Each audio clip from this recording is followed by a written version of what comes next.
Right, we've Okay. got nine on the screen, correct? Right, and you used to be able to put everybody on the screen. Oh, not for me. I had it on the side. Okay, so good. Okay. All right. Good morning to all. We are on page 4.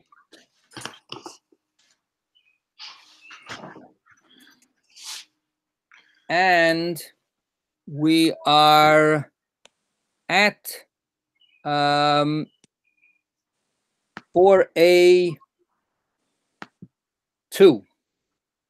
We just concluded the last discussion, the last paragraph on 4A2, where we said that there's a modification from the system that we already saw was a little bit complicated in one form, not the way we have it today, where different towns of walled-in towns and so on. Number one, they either read on the 15th or on the 14th. We read on the 14th. We're not a walled-in town from the time of Joshua. But then the smaller towns were given leeway to listen to the Megillah, to read the Megillah, not necessarily on the 14th.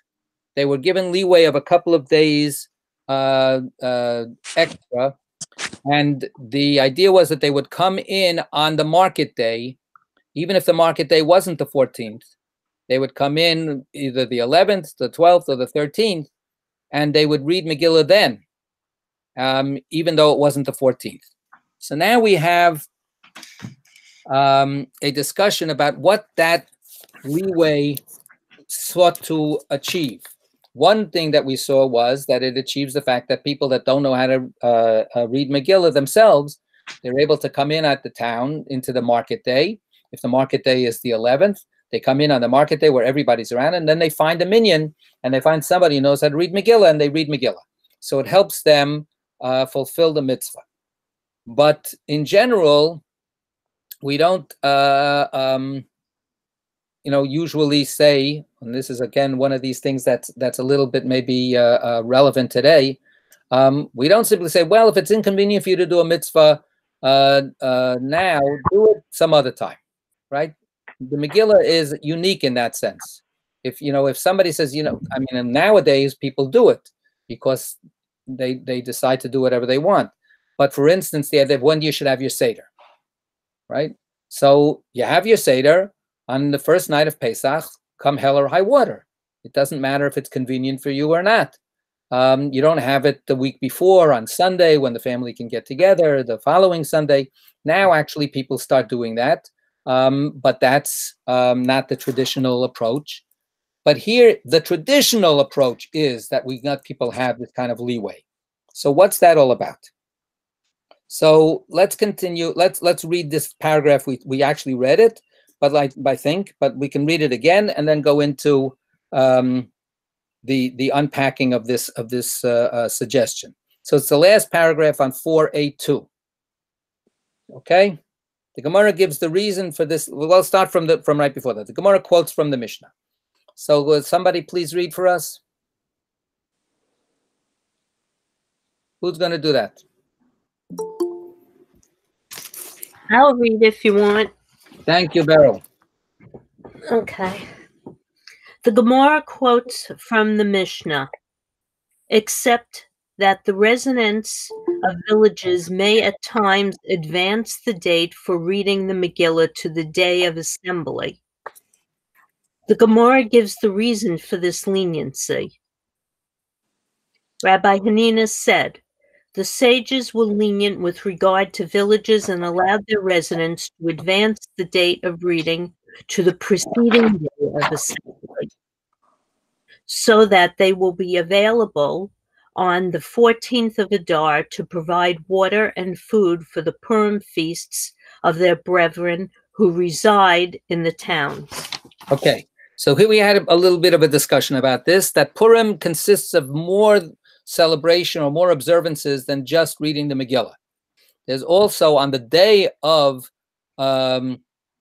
Purim, there are a number of other practices, that mitzvot, that need to be practiced. For instance, Mishloach manot ish l'reyehu, exchanging gifts to one another, right? So so sending a food basket. We do this, as part of Shomrei's traditional celebration of Purim. But it's actually a very individualized kind of thing, and some people, spend a lot of effort in making little goodie bags that they then deliver, to friends. If that's one of the advantages of a Jewish neighborhood. If you're in a Jewish neighborhood, you can do that very easily. And then there's matanot la'evyonim, tzedakah, gifts to poor people. That's not about food. That's about money, but it could be food, but it's not the goodie bags. It means really helping a poor person in terms of what they need. And then there's Su'udat Purim, having a special holiday meal on Purim. So what the Gemara says here is that by freeing up the villagers, who are the farmers and the people that are bringing the vegetables and all of the other produce and so on from the fields into the towns on market day. But what this does is that therefore they're able to be around and they can have business on Purim when people are going to go shopping for their meals. Remember, we're not talking about days of refrigeration. You can't stock up. You can't put stuff in the freezer. So people are, if they're going to have a festive meal, they're going to get the food as close to the meal as possible. So therefore, this gives the people who are going to have a meal, a festive meal, it gives them a guarantee that there'll be people out there supporting them, okay, giving them what they need, supplying their needs, their essential needs, right? So that's the suggestion that the Gemara gives. But now let's see that the Gemara is not so happy with this. 4b1. The Gemara challenges Rabbi Hanina's explanation. Are we to say that this dispensation is an enactment for the benefit of the towns? It was enacted, i.e., that it was, yeah. i.e., it was enacted so that the townsfolk will have supplies for their Purim feasts. Okay, so are you serious? Is that what you think is the answer to the Gemara questions? Wait a second, but we learned further in the Mishnah, if the 14th of Adar falls on a Monday, the residents of villages and large towns read the Megillah on that day.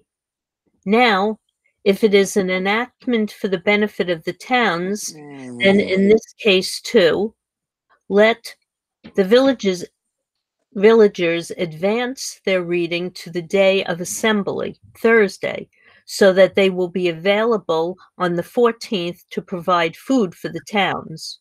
Right. So their question is, wait a second, but there are times when actually if market day is the 14th day of Adar, then the villagers will read Megillah on market day, which is the same day that everybody else is reading Megillah, on the 14th day of Adar. So the whole point is to guarantee that the essential workers will be free from doing their Purim celebrations themselves so that they can then help everybody else, then we haven't solved the problem here. Here we're actually having everybody be celebrating Purim on the very same day.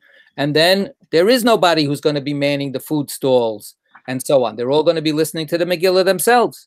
So why don't we make sure that those essential workers get pushed up to a different day so that they'll be available on the 14th? If that's what our priority is, that's what we should do. The Gemara answers. The Gemara answers, if when the 14th falls on a Monday, villagers were to advance their reading to the day of assembly, Thursday, their reading date would be the 10th of Adar. And the 10th of Adar was not enacted by the sages as a possible date for reading the Megillah. Okay. So here the Gemara gives a very, very focused answer. And this is actually a little bit interesting to watch in terms of how arguments get or debates get handled. What the Gemara says is it focuses on this particular example instead of talking about the theory, the concept itself. And this is, gotcha. The example that you gave of Monday being the Yom HaKnisah, the day of coming together, because that's the market day. If that's the 14th, then take your calendar out and you'll see that Sunday is the 13th and Shabbos is the 12th and Friday is the 11th. And the previous earliest market day is the 10th. Ha! But we don't allow Megillah reading on the 10th. We only allow it from the 11th on. So that's why your question is no question. So this is an example of a kind of a detail-oriented debating tactic, which in the end really doesn't address the question at hand. And the Gemara doesn't let it stand. The Gemara says, okay, you want to do details with me? I'll give you another example. Go ahead. The Gemara challenges Rabbi Hanina's explanation from a different section of our Mishnah. Come and hear the following proof. If the 14th of Adar falls on a Thursday, the residents of villages and large towns read the Megillah on that day. Now, if it is an enactment for the benefit of the towns, then in this case too, let the villages advance their reading to the day of assembly, Monday, which is the 11th of Adar, a legal date for the reading of the Megillah, so that they will be available on the 14th to provide food for the towns. Okay, so the Gemara says, you thought you caught me before because by getting me into a case where the date is not eligible. So here's another example. If we take Thursday as the 14th, which it could possibly be, and Thursday is a day of assembly because that's a market day where everybody comes together, we again insist that everybody reads the Megillah on that same day, including the villagers, the people that are supplying the food and so on. So we've shot ourselves in the foot. If the whole point is to make sure that the city people, the city folk, will be able to enjoy Purim by having the stores open for buying their provisions, we've taken that away from them because we could have freed up the villagers by having them read the Megillah on the 11th, which is an eligible day, Monday. So what's the deal here? Why are we insisting that they all read together? Apparently, we're not just adjusting everything, manipulating the schedule for the sake of the city people. Gemara answers. The Gemara answers, we do not shift the Megillah reading from one day of assembly to another day of assembly. Since in this case, the 14th is a day of assembly, Thursday, villagers are not allowed to advance their reading to the preceding day of assembly, Monday. So the Gemara's answer is to make up a new rule. Right, that we don't shift from one day of assembly to another day of assembly. Where does this rule come from? No one ever saw such a rule. It's not written any place. What kind of what counterclaim is this? So if you look at footnote number 2, there's an attempt to understand what is this really saying. The sages sought an absolute ruling for all cases in which the 14th falls on a day of assembly. In the previously discussed case, when the 14th is a Monday and the preceding day of assembly is a Thursday, villages cannot advance their reading to the day of assembly because it is the 10th of Adar. Therefore, for the sake of consistency, in our case too, when the 14th is a Thursday and the preceding day of assembly is a Monday, villagers may not advance their Megillah reading. Okay. So let's see if we can follow this logic. What the claim here is a claim for consistency.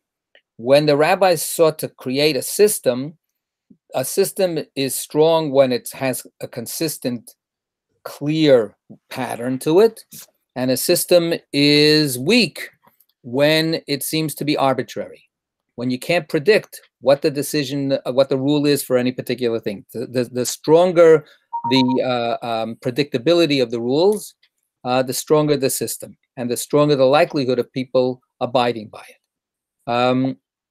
So their claim here is this understanding is, once we made the rule that people should read Megillah on market day, then saying, no, but we didn't mean this market day. We want you to do the other market day. Well, will cause just confusion, and it will make everything unclear to people, and nobody will know what to keep and what not to keep. Once we have somebody mandated to read Megillah on a particular market day, shifting other people off of that market day doesn't make any sense. So if the 14th, which is the real day for reading the Megillah, happens to be a market day, telling other people, no, don't read the Megillah on the real day of Purim.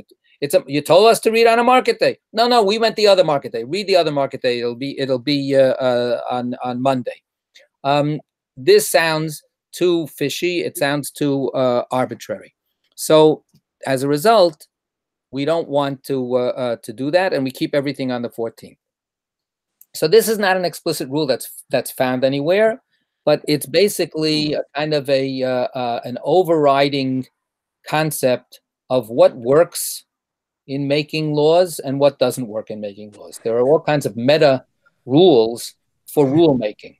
Rabbi? And, one second. And what the Gemara is claiming here is that this would just make too many exceptions to the rule, and when you make too many exceptions to a rule, the rule becomes very weak and it's no longer useful. Yeah. I think this answered my question, which was, why is this so important that the rabbis and the scholars have made such a big deal about it? But it just answered its own question. It has to be a system you can rely on. That's right. The main point. Right. That's number one. But again, the question, and why are we creating this system to begin with? The answer is, this is part of the rabbinic effort to create a new holiday, right? The holiday of Purim is a holiday that is not in the Torah, right? There's a story about Purim, but not everybody thought that story should be part of the Talmud, part of the Tanakh. And the idea that we should now really treat this holiday very seriously, even though it's the least of the scriptural holidays, is part of the rabbis' effort. They're boosting up Purim, and they want to say, we want to make sure everybody gets into this. Okay. How do we make sure everybody gets into this? But at the same time, if we want to be inclusive, and therefore we want to make all kinds of opportunities, when are we going to then start actually undermining it by making it too loose and too chaotic? Okay, thank you. Okay, so now the Gemara is going to finally refute that explanation. Okay, come and hear the following proof. Rabbi Yehuda said, when many villages read the Megillah earlier than the 14th.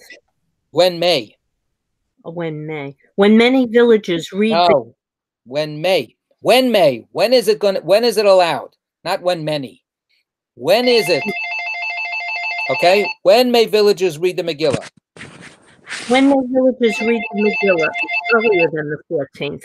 Only in a place where villagers enter the town on Mondays and Thursdays.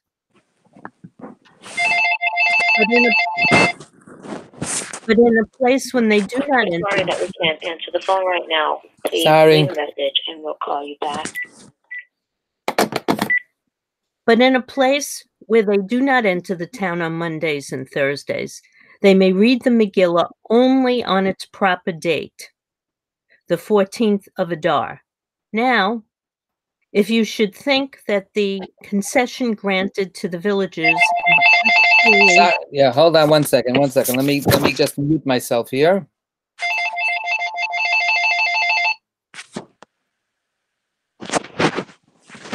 Go ahead. Now, if you should think that the concession granted to the villagers is actually an enactment for the benefit of the towns, how can it be that because the villagers do not enter the towns on Mondays and Thursdays, the towns should lose out? Evidently, therefore, the concession is not for the benefit of the towns. Okay. So what Rabbi Yehuda says is that this whole system that we created, it depends. It really depends on reality. It depends on what is the sociological reality of that particular area. We're giving people the opportunity to read the Megillah on different days, if it happens to be that they have a system of market days on Mondays and Thursdays. But if they don't have a set aside market day on Mondays and Thursdays, then we're not making this whole array of various dates. Then just read the Megillah on the 14th and that's it. Let's not get into a whole bunch of confusion. So what? One second. So first of all, this. Okay, Lynn, bye-bye. So what Rabbi Yehuda is saying is that this is not a set of rules that we came up with from our own creativity. What we're doing is we're looking at the lay of the land, and then we're adjusting to according to what's actually happening out there. If we see a system of people coming together on specific days, Mondays and Thursdays, because it's market day, we take advantage of that, and that's when we put the Megillah reading in. But if we're in an area where no, market day is every day, people do their shopping and do their work on no particular day, then the anniversary of Purim is on the 14th, and that's when everybody is obligated to observe it. So the Gemara says, what does this show us? This shows us that it's not that we're engineering a system for the sake of the townspeople, but what we're doing is we're responding to what's out there already. So apparently the concept that we would be creating a privileged population, the people in the towns who get their every need taken care of, that is finally proven to be untenable. So let's look at now what the next suggestion is. Therefore, Rabbi, can I ask a question here? Yeah. So is the intent here then to say that it's really important that people come and hear the Megillah if you're part of a market, because you're a vendor in the market, and the Megillah reading is scheduled on Mondays and Thursdays, it would be a real hardship for you to come hear the Megillah on Mondays and Thursdays, and therefore we'd be creating a situation where people might not come to hear the Megillah because of the hardship that it creates. And so here we're trying to enable it so that we're not preventing people from hearing the Megillah. Is that sort of what's going on here? So that's what, when we get to this second alternative and successful explanation, that's when we're going to come back to what you're saying. Okay, let's put this into contrast with what the Gemara becomes satisfied with, and then we'll see that it ends up coming down to what you were talking about. Go ahead. The Gemara modifies Rabbi Hanina's statement. Do not say, as above, the villagers were allowed to read the Megillah earlier, so that they will be available on the 14th to provide water and food to the townfolk. Rather, say that this concession is a reward to the villagers, because they provide water and food to their brethren in the towns, i.e., it was enacted for the benefit of the villagers to save them from making a special trip into town on the 14th. Therefore, it does not apply where it is of no benefit to them. I'm constantly amazed that when I began in retail, Monday and Thursday nights were the nights that stores were open, that this lasted so long.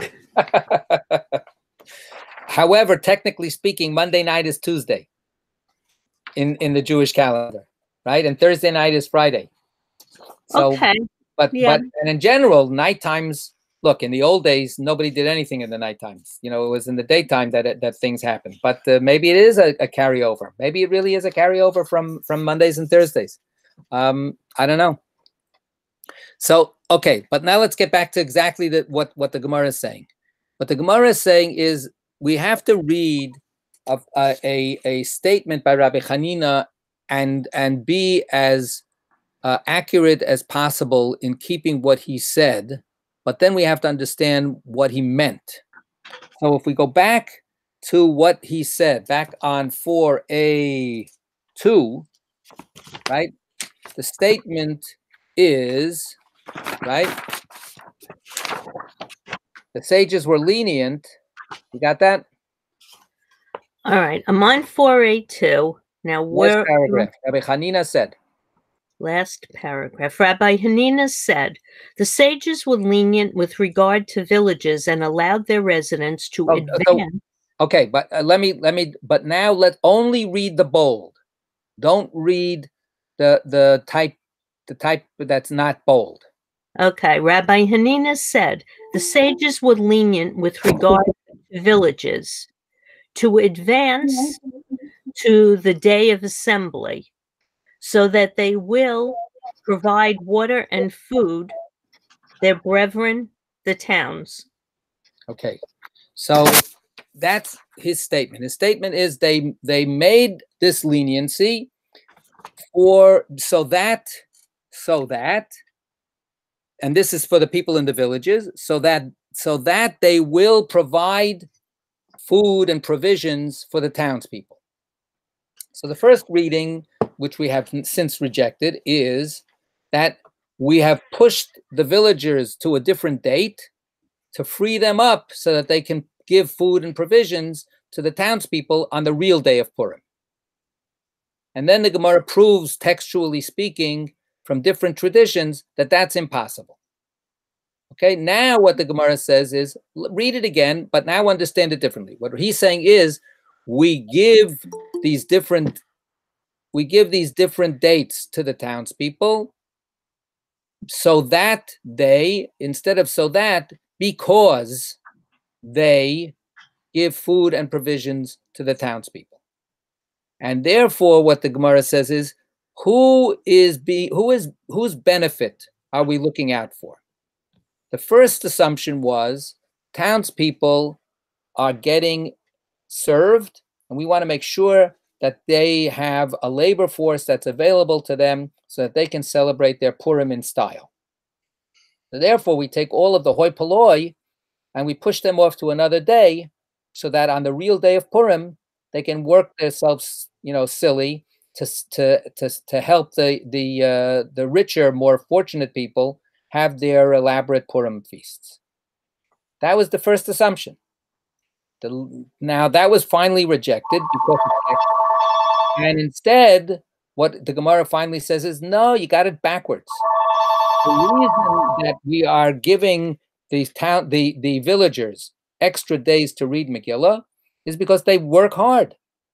They have a hard life. And they're the ones that are constantly knocking themselves out to bring in food and provisions to the towns.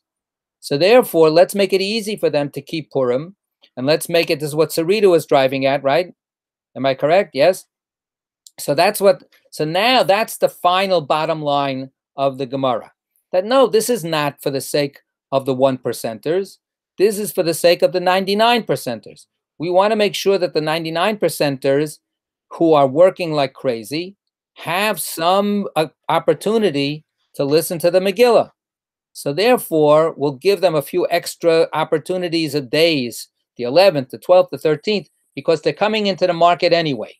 So if they're not coming into the market, then there's nothing we can do about it. Then they should just, get together on the 14th and find somebody to read Megillah.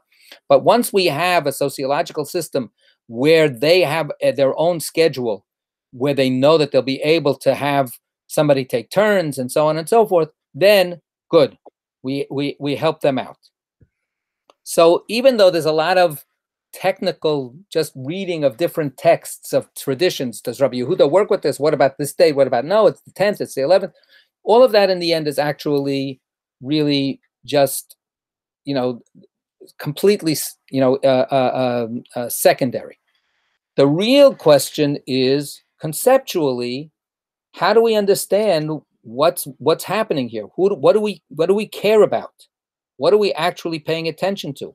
And it's really remarkable for us to see that the Talmud first has an opinion first entertains the possibility that we're going to push off the villagers for the sake of some elite that will then be able to celebrate Purim in the best possible way. That's the initial assumption. And then it keeps getting knocked down. And then the Gemara says, no, you haven't succeeded in knocking down this assumption from this tradition or from that tradition. And finally, when we finally get it knocked down by a text, then we finally put in the other concept. So here's an example of where the Gemara doesn't simply sit down and start arguing ideology. Who do we care about? Do we care about the rich people, or do we care about the poor people?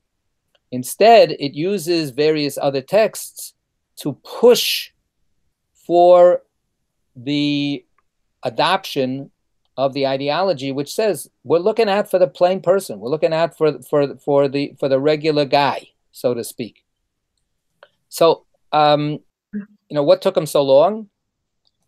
The answer is, besides that, they're very careful at textually speaking, I would say that this shows, and we shouldn't be shocked anymore, in our own little cushy place here in 21st century Montclair.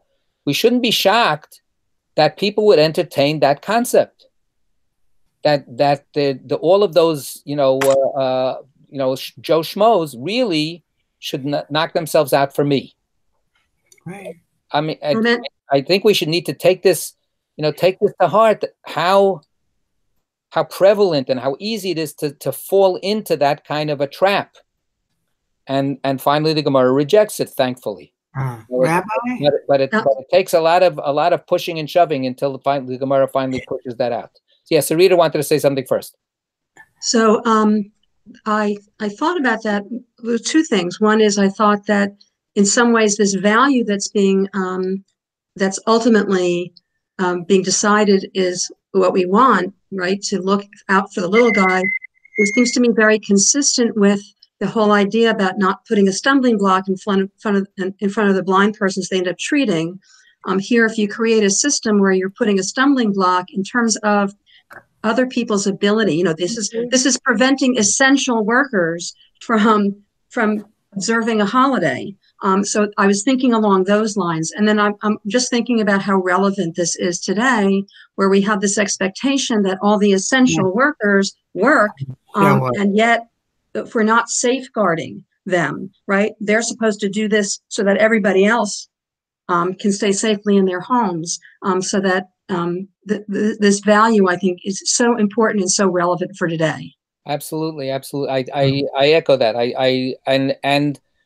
It occurred to me lately that a synonym for essential is low paying. These and I mean, I know it also, and it's not just now, it's not just for this moment, but how many I see it in how many well-off Jewish families hire help to serve them so that they can have an elaborate Seder. Now, of course, they're not hiring Jews. They're hiring non-Jews. So, quote unquote, theoretically, those non-Jews are not obligated to have a Passover. So it's not like they're violating any law here, right? But so they don't have that same sense, that same set of obligations. But the whole idea that you should, celebrate a festival of freedom by having people knocking themselves out in the kitchen so that you can eat your bitter herbs to remember that you were once a slave. There's a little something a little tricky about that. There's a book by Donna Horn where it takes place during the Civil War. Dara Horn, right? Dara Horn. And so one of the scenes is the Seder, and of course they have slaves. The slaves are waiting on them. So it's not just hiring low-paid workers, but they actually have slaves. And I can't remember, Josie, you might remember the name of the book, but I can't remember what it is. Yeah. Is it set in the South? Yes, it's in the South during the Civil War. Yeah, I It's don't about a remember Jewish the boy name. who joins the army. Yeah. The army. Yeah, I don't remember the name of it. But So- what I wanted to comment, Rabbi, is now I understand partially where this long tradition of Jewish support for unions and not crossing picket lines, all of that is tied from this kind of a argument that what about the people who are actually doing the farming and harvesting the vegetables and bringing them to the market so you can have a fancy meal you can afford. Right. It's all tied together. It's I don't want to over romanticize our tradition. Our tradition is carried by all kinds of people. So there's people that will not necessarily highlight what I'm highlighting when they read this text and move on. So but it's definitely part of our tradition. Yeah, and there's all kinds of certainly look from biblical times, a corner of your fields, let that corner of your field alone. We're coming up to Shavuot. We'll study this a little bit hopefully on Thursday in Torah study, the story of Ruth. So the concern for the poor is clearly embedded, in our tradition. I want to point out, but it's easy again. It's easy to be. I don't have any slaves or servants, so I don't. If I had 3 children and I had a cook and a nanny and so on, what would I do on Pesach? I don't know. Would I be so righteous and give everybody the day off and cook myself? I don't know. But we also have, we read it a couple of weeks ago, the law of the sabbatical year, and there's a very striking sentence there, and it's echoing what we had in the 10 Commandments. What does it say about Shabbat? Rest. A day of rest. A year of rest. And then the Torah says, and who is included in resting on that day?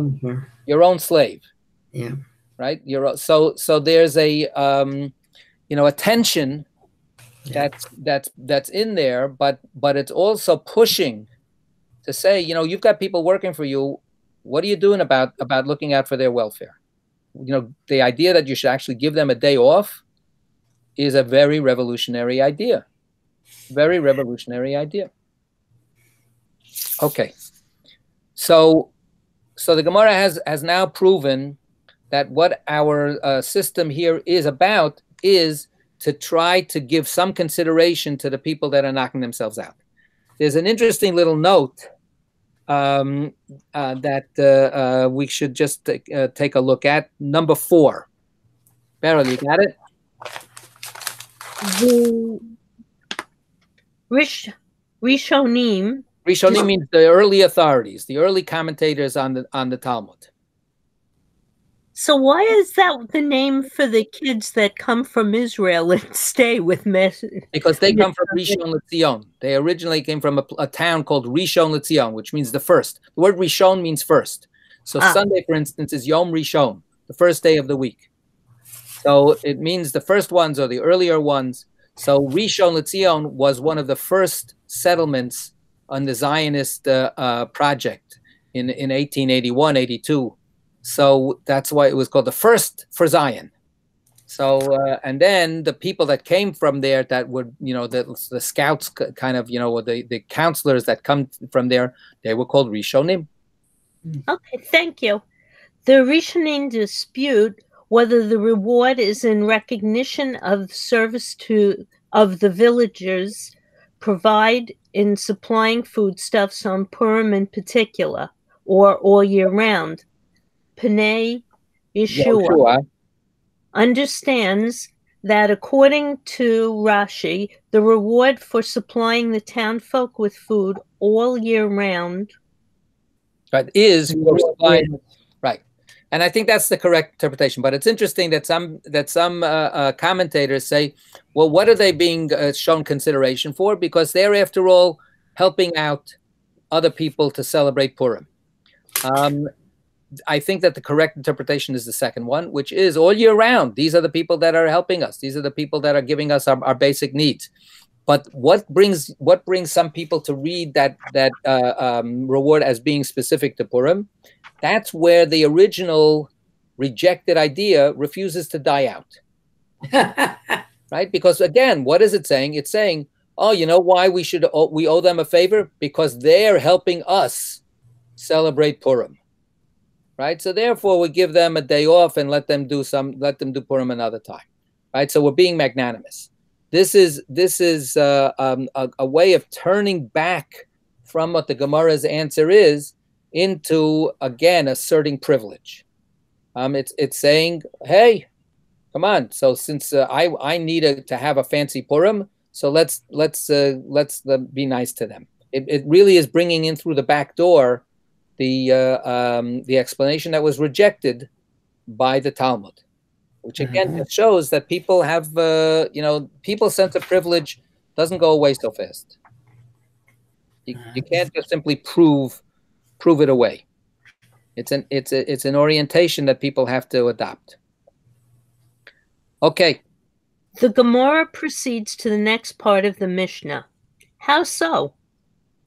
If the 14th of Adar falls on a Monday, the residents of villages and large towns read on that day. Okay, so this is a quote. This is a quote from the Mishnah, and it seems to be unproblematic, and yet the Gemara now has a problem. The Gemara notes an inconsistency in the text of the Mishnah. What is different about the former part of the Mishnah that it should follow the order of the days of the month? And what is different about the latter part of the Mishnah that it should follow the order of the days of the week? Okay, so the Gemara is now asking a kind of a literary question, right? On the one hand, you're talking about the 14th, the 13th, the 12th. So that's goes 11, 12, 13, 14. That goes one kind of order. But then the days of the week are in a different kind of order. So why don't you make up your mind? Which one do you want to use? So the Gemara answers. The Gemara answers, since if the latter part of the Mishnah were to follow the order of the days of the month, the days of the week would be in reverse order. The Tanakh follows the order of the days of the week to avoid confusion. Okay. So this is, I'm not something to dwell a lot on, but what they're saying is because you're going to get mixed up. So they want to make it's easy for us on a regular basis to talk about Sunday, Monday, Tuesday, Wednesday, Thursday. So that's the way we go, even though that in the end is actually going to make us go backwards and forwards in terms of dates of the month. That's okay, because it's more familiar for us to keep on talking about days of the week going forward. That's the more usual way of talking. Okay, done, finished with that problem. Next. The Gemara quotes from the Mishnah. If the 14th falls on a Friday, the residents of villages advance their reading to the preceding day of assembly, Thursday, and the residents of large unwalled towns and walled cities read on that day, Friday. Okay, so let's understand. The 14th day is Friday. The 15th day is Shabbos. Everybody, that's what our usual practice is to read on the 14th, right? But the walled cities read on the 15th. But now we have a problem. The walled cities cannot read on the 15th because the 15th is Shabbos, and we don't read Megillah on the 15th. We had that before. So now the question is, what do we do with this 14th day?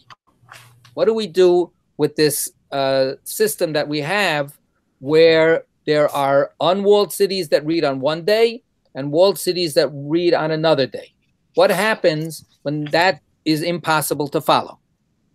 Okay, so the answer is that according to our Mishnah, the residents of villages, the ones that don't have a walled city, actually push their reading off of the 14th and they move it one day earlier to the 13th. And then the residents of the walled cities go to the 14th instead of the 15th. Right? So everybody has moved back one day. Right? So it's the 13th and the 14th instead of the 14th and the 15th. Okay, that's the opinion in the Mishnah.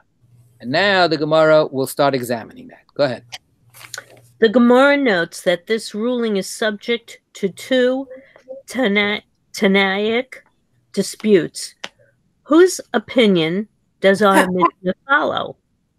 It follows either the opinion of Rabbi or the opinion of Rabbi Yossi.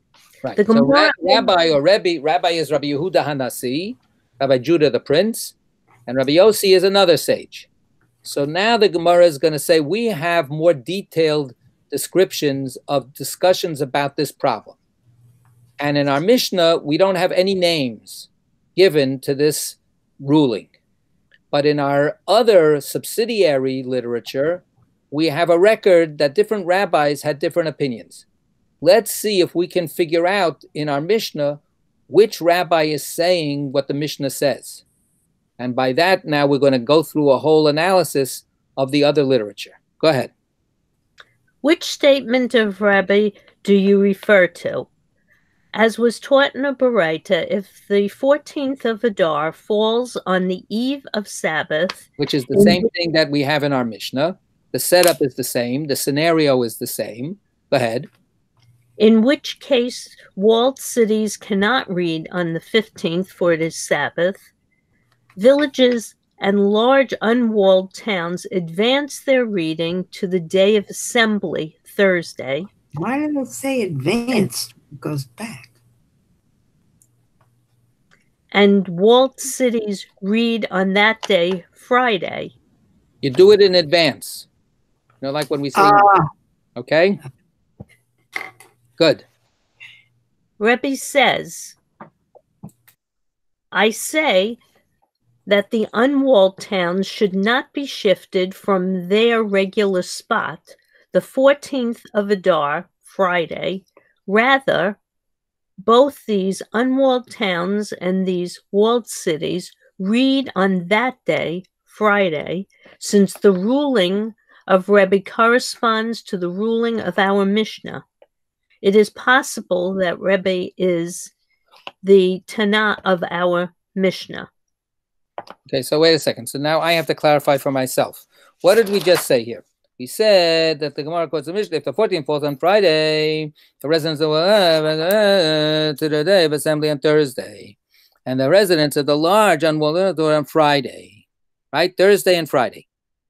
Now, and that's what we have at the beginning, correct? In Armbraita. Villages and large unwalled towns advance their reading to the day of assembly to Thursday. And the walled cities read on Friday, right? Rabbi says, I say, no, let the cities, not be pushed off, and rather let them read on Friday, right? So, and then the Gemara says, maybe this is what the opinion of the Mishnah is. The question is with regard to, I really should look at the Mishnah itself. Let's take a look at what the Mishnah says.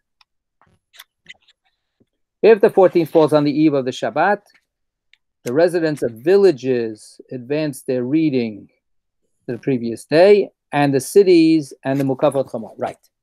Okay. So what we have here is we have a question. We have three sets of populations. We've got the villagers, we've got the unwalled cities, and we've got the walled cities. Everybody agrees, apparently, that the villagers read on the day of assembly, on Thursday. Everybody agrees that the walled city population reads on Friday. Now the question is, what about not the villagers, but the unwalled city folk? The urban population in the new towns that are not walled, do they follow the practice of the walled cities and continue to read on Friday? Or do they follow the practice of the villagers who are coming in on Thursday for the day of assembly? So the Mishnah says that, hold on. The Mishnah says that the residents of large towns that are not walled read on Friday along with the residents of the walled cities. So that seems to be Rabbi Yehuda Hanasi's opinion, right? The Tanna Kama, the first sage in this Braita, not the Mishnah, the Braita says that the city folk that are not in walled cities go with the villagers and read on Thursday. And Rebbe says, but I say, no, I disagree. I say that the unwalled town people read on Friday. They should not be shifted from their spot. Okay? So we have two opinions now. We have Rebbe, which seems to line up with our Mishnah, and we have an unnamed sage in the Braita that was not included in the Mishnah, who argues differently. What's the point of their dispute? What are they arguing about? The Gemara. The Gemara gives the reason for the first opinion of this Braita. What is the Tanna Kama's reason for ruling? So 1 second. Tanna Kama, just to clarify, Tanna Kama means the first teacher. Tanna Kama is a technical term when you have more than one opinion stated in a Tannaitic source, a Mishnah or a Braita. If you have more than one opinion, the first opinion, if it doesn't have a name, is called the Tanna Kama, the first teacher. And then the next one is the Tanna Batra, or whatever, or some other thing. But the Tanna Kama is the first opinion. So here, the first unnamed opinion, what's their reasoning? What is the Tanna Kama's reason for ruling that in this case, unwalled towns read not on the 14th Friday, but on the 13th Thursday? Remember, they're being shifted, because normally they would read on the 14th. For it is written in each and every year.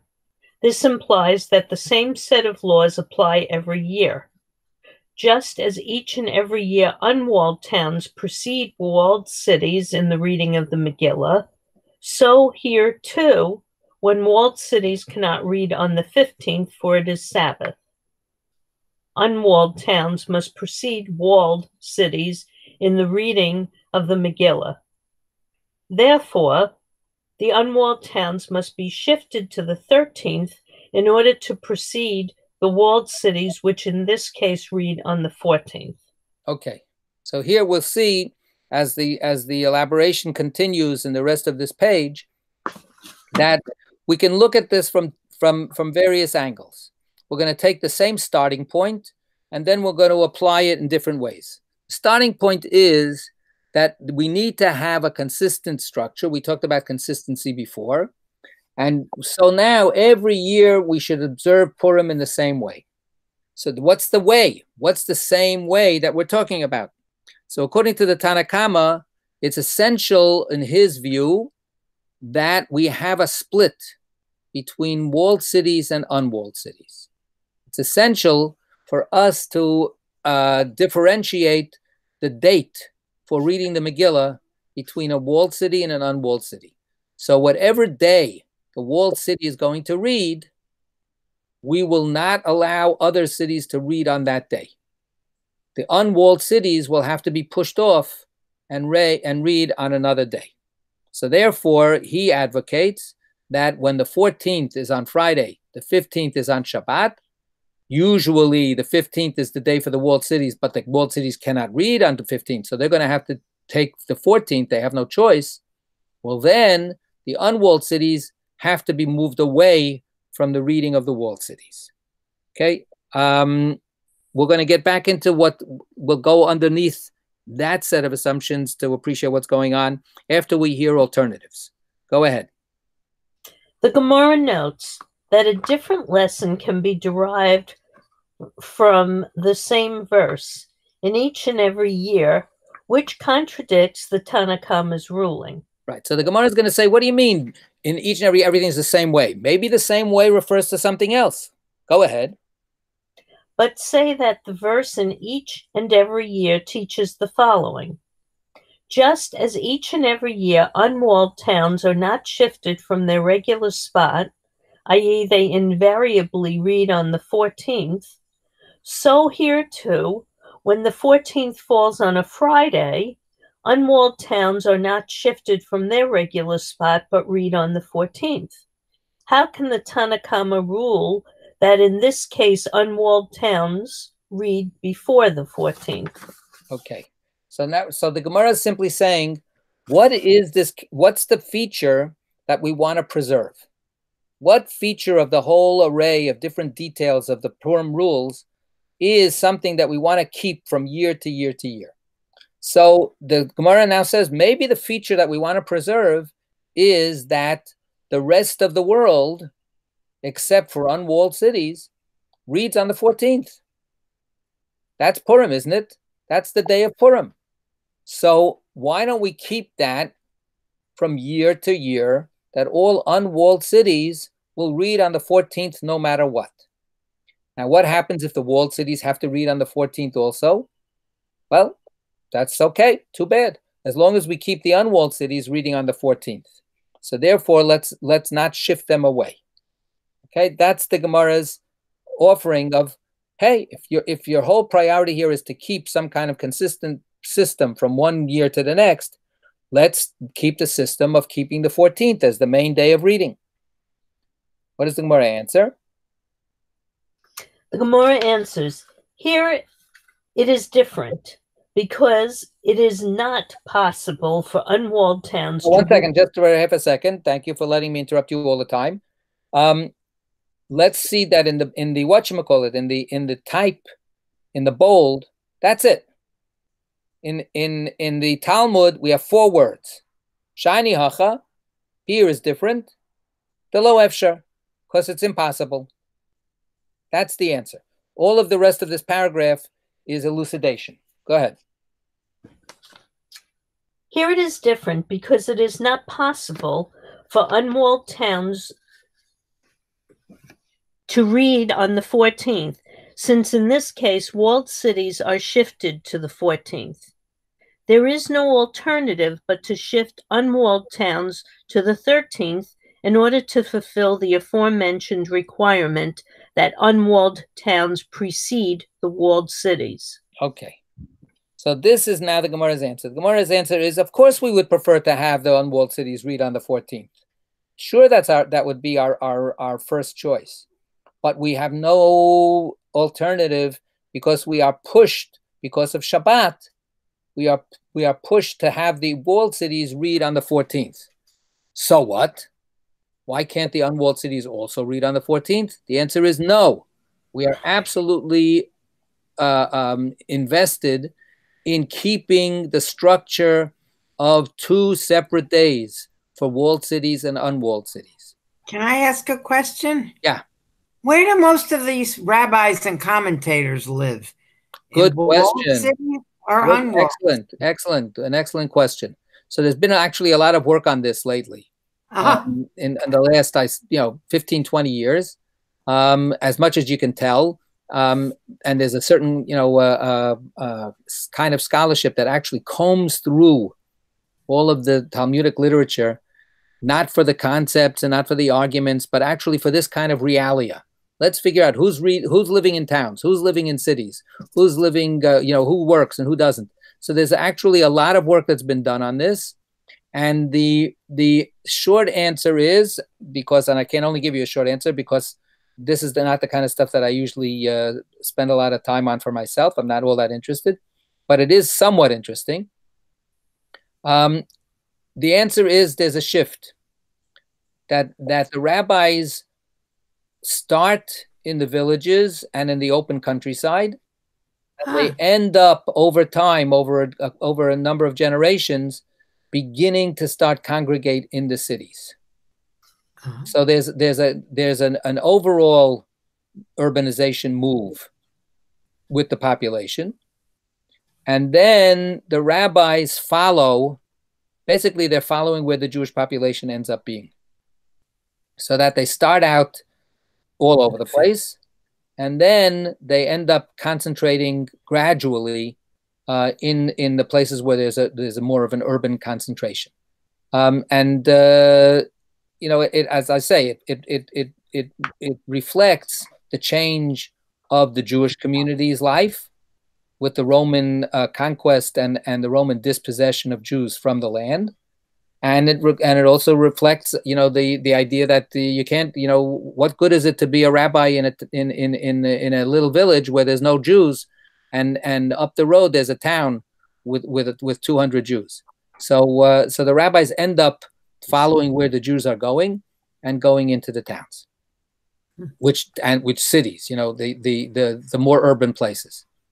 So some are in small town rabbis, and then some are the big, really metropolitan kind of situation. Like a Fifth Avenue. It's an interesting thing to think about, whether that in fact influenced how they were viewing this, Yeah. right? And just like we talk about the Supreme Court justices and other judges, are they influenced by their political views, where they live, who are they appointed them? And so I think the same issue, I think, Josie, you raised a really interesting issue about, just how much is this really interpretation, sort of in a vacuum, or how much is it reflecting their life experience, their lived experience? Absolutely. It doesn't map out, one-to-one, which it shouldn't, if people have any kind of integrity. But that's definitely an interesting thing. And that's how I came across it, because I was trying to see how these things worked in terms of when I was working on Shemitah, when I was working on the sabbatical year and rabbis' attitudes toward the sabbatical year and so on.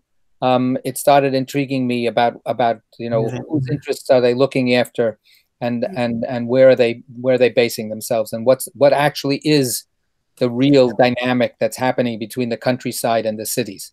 So the little bit that I know is comes out of that very same question. Absolutely. So, okay, but back to here, I would argue that this is not so much about an urban and countryside question, although we'll see maybe that's one way to argue it. At this point in our discussion, what I would argue is something else. What the Gemara is basing itself on is what they're saying is, we insist on a differentiation not between the village. That's what we're going to get to next. Between the village and the city, we're insisting on a distinction between a city that's unwalled and a city that's walled, which is a different kind of distinction. And it may actually be the opposite. The unwalled cities may actually be bigger urban concentrations than the walled cities. So when they're saying we insist on a differentiation between the walled cities and the unwalled cities, it goes back to this idea of creating this mythology or this mythic symbolism. We want to give the walled cities from the time of Joshua some special standing, because we want to sanctify the land of Israel in the celebration of this holiday, which happened outside of the land of Israel, has nothing to do with the land of Israel. So the push that we have here is saying, look, we always want the walled cities to have their own day. That's the argument here. And that's what we want to keep consistent. And therefore, if the 14th happens to be on Friday and the walled cities take over, give that seat to the walled cities and move over. Right? That's really the argument that's happening here. So it's really about putting the walled cities on a pedestal. It's about putting the walled cities in a special place of preference. And therefore, let's not distract the status of the walled cities, their unique status. So all the other cities move over, go in with the villagers, right? So that's what I think is the argument that we have at this point. Okay, and now we're going to go in a different way. Go ahead. The Gemara now gives. The Gemara now gives the reason for Rabbi's opinion. And what is Rabbi's reason for ruling that both unwalled towns and walled cities read on Friday? For it is written in each and every year. That's the same verse, the same phrase that was used by the Tanna Kama, right? So it's the same starting point. Go ahead. Which teaches that just as each and every year, unwalled towns are not shifted from their regular spot, the 14th, so here too, When the 14th falls on a Friday, unwalled towns are not shifted from their regular spot. Accordingly, unwalled towns must read on Friday, the 14th, despite the fact that in this case they share that date with walled cities. Okay. So he's saying basically, I don't buy it. I'm not interested in making the walled cities a completely unique phenomenon of having their own special moment in the sun. Right? I'm not interested that in creating a one-day exclusive for walled cities. Usually they're on the 15th. If they have to be pushed onto the day that everybody else is reading, then let it be that. Let them read on the 14th. And the priority is the fact that this is when Purim really is celebrated by most people. Okay. The Gemara notes that a different lesson can be derived from the same verse in each and every year, which contradicts Rabbi's ruling. But say that the verse in each and every year teaches the following lesson. Just as in each and every year, unwalled towns precede walled cities in the reading of the Megillah. So here too, when the 14th falls on a Friday, unwalled towns must provide the walled cities. Therefore, must precede. So here too, when the 14th falls on a Friday, unwalled towns must precede the walled cities. Therefore, unwalled towns should read on the 13th, Thursday, in order to precede the walled cities, which in this case read on the 14th, Friday. Let's go through the answer. The Gemara answers, here it is different because it is not possible for the unwalled towns to precede the walled cities, for as mentioned above, unwalled towns cannot be shifted from their regular date, the 14th. Okay, so let's note that the answer in the Gemara is the same 4 words that was the answer before, right? Shiny hacha to lo efshar. Here it's different because it's impossible. So what we have is the Gemara in that preceding paragraph said, wait a second, Rabbi Yehuda Nasi, why don't you entertain the other idea? Why don't you say that the consistency that we want to preserve is the structural differentiation between the walled cities and the unwalled cities? And let's make the unwalled cities have to be on a different day, because whatever day the walled cities are, that's their day. Why don't we do that? And his answer is, because we can't. Right? Which is the same answer that was given before when the Gemara asked the other opinion, the Tanakama, the unnamed sage, why don't you adopt the thought process of Rabbi Yehuda Nasi? Why don't you say, yeah, according to Rabbi Yehuda Nasi, he's also being consistent. The verse does not dictate what kind of consistency we adopt. It just dictates that we need to argue some kind of consistency. So what are we choosing here? Which one do you want to choose? Do you want to choose privileging the walled cities having their own day, and therefore the unwalled cities have to be on a different day and they have to be pushed off? Or do you want to privilege the standard date of Purim? The standard date of Purim is the 14th. And that's the day that we have to always consistently hold on to from year to year. So the answer is, you can't make me adopt the other view.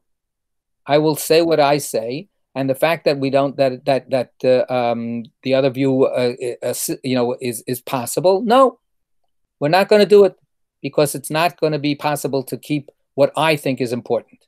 And the other side says, you think that it's possible to do it your way. I don't think it's possible. It's not possible. So here we have where 2 opinions that end up clashing, and the Gemara basically sets it up that there is no way that you can prove one concept is better than the other. Right? Before, on the previous page, we went through a whole set of texts in order to finally reject one concept and adopt a different concept as better. Here, what the Gemara says is, we've got two opinions, and neither opinion is going to budge, and each opinion is rooted actually, paradoxically, in the very same verse. They're justifying their opinion by reading from a piece of scripture, and they read it in a very similar way, and they come to two opposite conclusions. And neither side will give in to the other side. There is no fulcrum, there's no leveraging point where you can upend the other person that you're disagreeing with. That's just the way it is. So happens that the Gemara very often leaves things up in the air and doesn't tell you who's right. Here, the Gemara is actually structurally, the way it sets it up with this echo in both ends. Shiny achad lo efsha. Shiny achad lo efsha. It says, in the end, each one is saying exactly the same thing. It's my way. I disagree with you, and that's all there is to it. It then fell to later generations to pick one or the other. If we had we have a little bit of time. Does anybody want to vote? Which one makes more sense to you?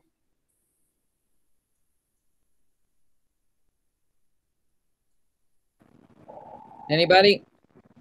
I feel like I can't. I mean, if I were there at the time, I would be like, look, I just want a Jewish carnival, please. It's like, it's I'll vote for keeping the rule that the walled town has to have its own status. And therefore, even though it says it can't, the unwalled town has to shift. Okay. Even though not allowed. I actually Anybody want to agree, disagree? So I go with the date, and partly why I go with the date. One is because it seems to me the holiday, there's something to be said about celebrating the holiday on the holiday. I'm thinking, for instance, I have cousins who used to say things like, it's a little inconvenient to have the Pesach Seder in the middle of the week. How about we do it on the weekend? And so, you get into that kind of thing. But the other is there is some permanency about this distinction between walled and unwalled. Yeah, some kind of what's it's a little bit it's a little bit, it seemed to me still a little mushy, this distinction between walled and unwalled. And so therefore you're going to get into this whole debate. Oh no, we're walled. No, you're not walled. And so that becomes difficult also. What happens when walls come down and they're so with that difficulty sometimes in sort of creating that, it would seem that it would open itself up, if you're going to maintain that distinction, to continued arguments about that. So I think that there's something to be said from that grounds too, of just don't worry about that distinction. Let's just have it on the same day. It's in some sense preserving more peace in some way. Okay. Anybody else? I mean, I would also just offer that, does this actually touch? Yeah, I have one other thing. Yeah. One other thing, and that is that, one of the beauties of having sort of the same kind of songs when you go from synagogue to synagogue is that as you go to different synagogues, you can participate. So here you're somebody who's wandering around and you're entering a town. You don't know if it's walled or unwalled. Oh, it's Purim today. I'm going to go hear the Megillah. Oh, in this place, it was yesterday. So that also makes it very hard. It's another putting a stumbling block, if you will, for somebody who's maybe itinerant to observe the holiday. Right. So we're going to get to that case eventually, but you're bringing up the point about which I was saying is, who does it touch? Who does this affect actually? Which people are affected by this kind of decision? And without having a real census data, I think that we can assume that the walled city phenomenon, I don't think is as extensive a phenomenon as the unwalled, right? Because the unwalled encompasses all kinds of setups that have been created since Joshua, right? Any city that was set up after Joshua, is not a walled city from the time of Joshua. So even if it has walls, it's unwalled, right? So it's those unwalled cities are basically all of the Jewish communities throughout the land, other than a few unique cities. We had a couple of cities mentioned earlier: Lud, Jerusalem, Ono. There are very few cities that actually have this unique status of being the walled cities from the time of Joshua. So in a sense, what we have here is, again, something related a little bit to what we had before. It's a qualitative distinction. Do we shift large numbers of people away from what they would expect to be their practice for the sake of maintaining a symbolic lesson? Because the walled cities, to give them a privileged status, is really about creating this symbolic value, right? Let's remember the entrance of the Jews into the land of Israel at the time of Joshua. At the time when we're celebrating Purim, let's not forget our origins. It's a message that is an abstract value message, as opposed to then saying, okay, and you know what? Therefore, thousands of people should therefore be told to celebrate Purim on a different day, right? As opposed to a more democratic idea, a more people maybe oriented idea of saying, hey, the people celebrate on the 14th. Keep it on the 14th no matter what. And the walled cities will have to make do one way or the other. Okay, we're going to leave it here for today. And God willing, we'll meet next week. Take care, everybody. Wishing everybody well. And remember, Shavuos is this week. Take care. Thank you. That was